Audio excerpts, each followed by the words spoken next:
All right, and so we have sine of 2 theta plus root 2 cosine of theta is equal to 0 for all solutions between 0 degrees and 360, not including 360, but including 0.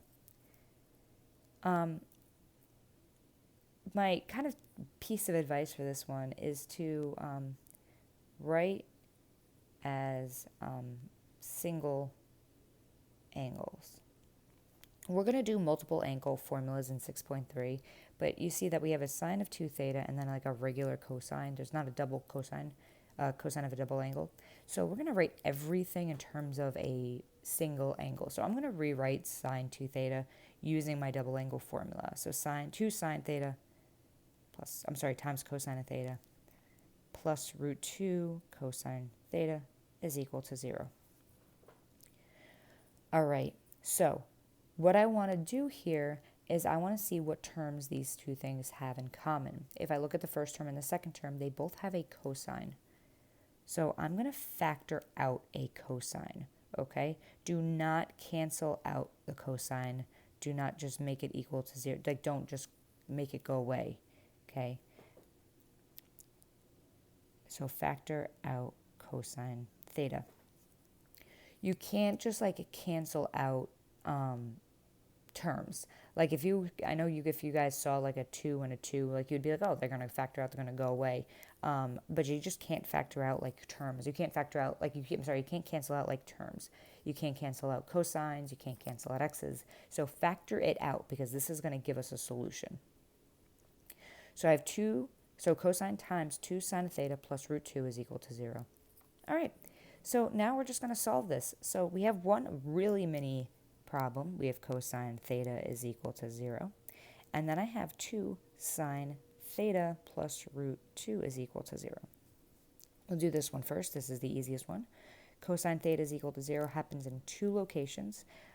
We're in degrees, so this happens at 90 degrees and 270 degrees. Okay? How do I realize that kind of quickly, by the way? Especially with the zeros and the ones and the negative ones, I just think about their graphs. So cosine graph looks like this, and then the sine graph would look like, we'll put this over here. The sine graph looks like this. And I know how it's divvied up, because it's divvied up in 4s. So that's what that one looks like, and then this is what this one looks like. So 0, we're back up to 360, halfway point is pi, this is 3 pi over 2, and then this is pi over 2. That's how I think about it. It doesn't have to be perfect, it has to be functional. All right, so 90 and 270, those are two of our answers. Looks good. And then 2 sine theta plus root 2 is equal to 0.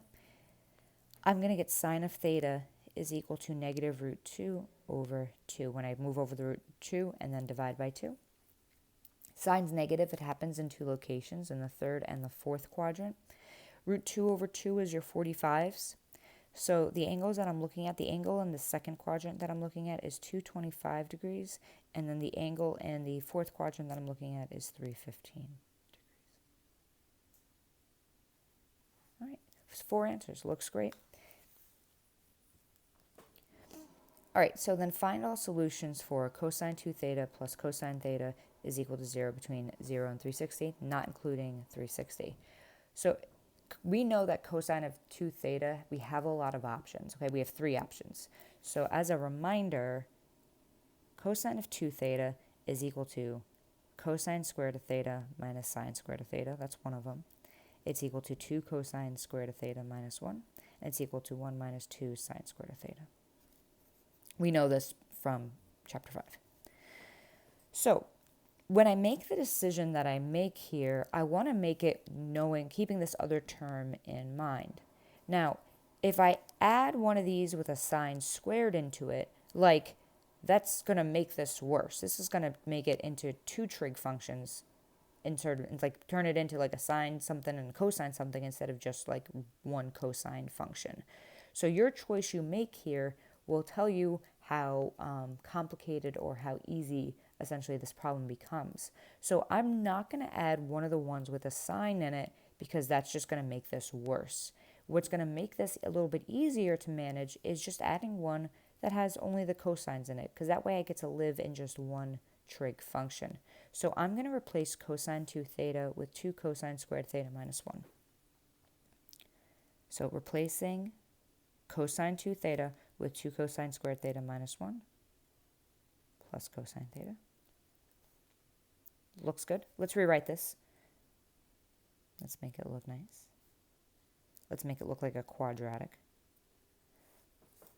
Okay, square term, regular term, constant. Looks like a quadratic.